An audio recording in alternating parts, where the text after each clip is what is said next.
Okay, so you already led into it. So here's the million-dollar question. If you could take one home, which one would you take home? Between these two bikes, I would have to choose.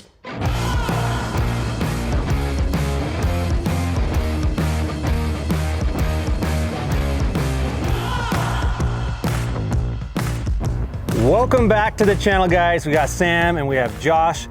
Guys, we're doing a shootout between the 2021 Yamaha YZ250FX and the Honda 2022 CRF250RX. If you're not already subscribed, guys, please hit the subscription button. Also, go follow Josh Knight.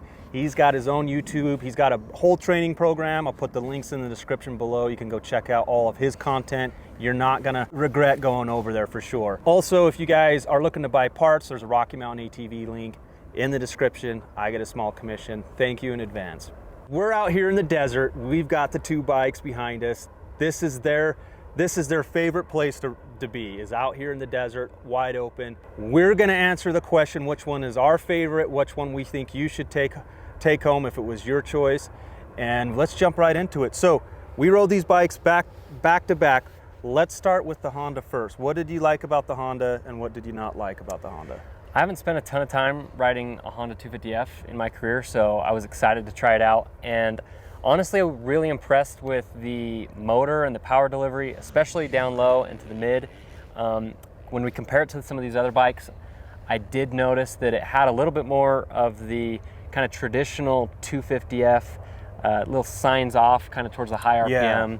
Struggled to feel that same sort of connection from the throttle to the rear tire. Not bad, very subtle. It still had a lot of over rev, but overall, great bike. Enjoyed the suspension, enjoyed the power delivery, light enough that I can move it through the trees, although I did notice we've got an off-road tank on this setup. It's a little bulky in your knee and cornering area. So those were some of the things, kind of just initial observations jumping into the turn track today. Okay, now let's jump over to the YZ250FX. I actually really enjoyed the Yamaha today.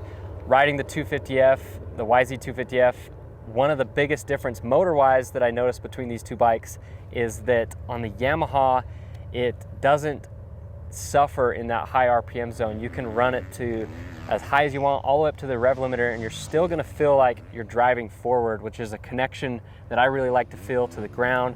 Feeling that I'm moving forward, getting traction was really good.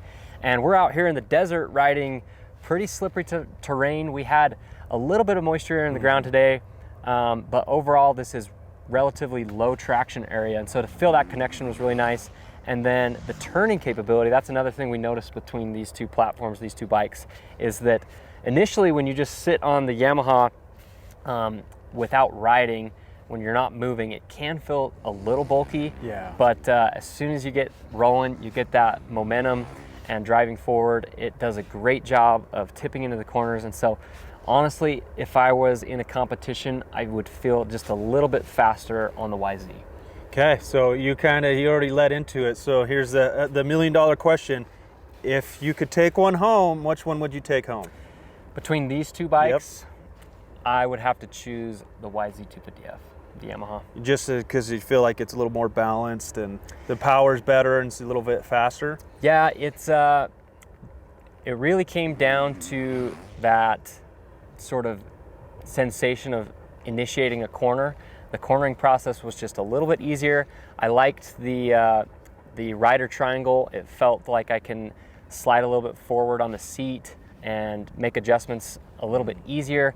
And then really what sells me on these 250Fs, a little bit smaller bore, 4 strokes, is just being able to ride in that higher RPM, still feel like I'm getting traction and not feel like I'm at a real liability. These bikes are exceptionally fast, both of them, super fast, plenty for, I mean, most all riders out there. I've been riding a lot of different bikes and have a lot of experience on both 2-stroke and 4-stroke. Yeah, a lot of time on 2 strokes, a lot of time on 4 strokes, and so it's plenty of bike. Especially even out here in the desert, we got a lot of room, a lot of space, and I felt good. I felt fast on the YZ. Those were some of the things I really enjoyed today. Yeah, and Josh is a pro level rider, and so you know, part of this is we really want to give you a perspective of all basically riding levels to give you the best information we can so you can make the best choice on what bike's right for you.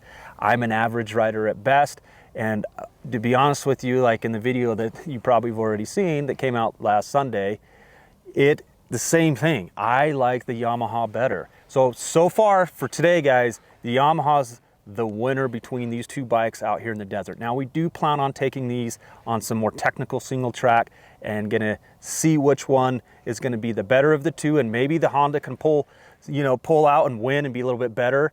There are some disadvantages where the Honda only has a 5-speed versus a 6-speed transmission. That might really hurt it actually in the gnarly single track. But as far as, like you said, the Honda compared to the older 2019s is way better, and I like it a lot better, and I really like the ergonomics of just standing up on the Honda. But same thing is, I feel like a hero on the Yamaha. It feels really good. And so for my riding capabilities, I'm like 5'11", 180 pounds, so it fits my skill level and my body weight exceptionally. There you have it, guys. We also have some more content on these bikes, so stay tuned. And guys, if the Honda doesn't perform, it might be the one that gets sold. And what we're going to do is try to find another 4-stroke, either the Kawasaki or the KTM, to pit it against the Yamaha and see if it can dethrone the Yamaha. We also, guys, have the 125s. If you haven't seen that video, go check that out.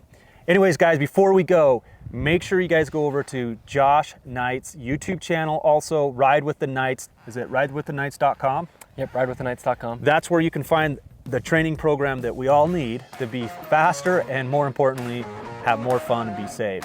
So you guys need to check that out. I learned from it. He has everything from the basics all the way to how to be an expert level dirt biker. Thanks. Right on. Oh, sweet.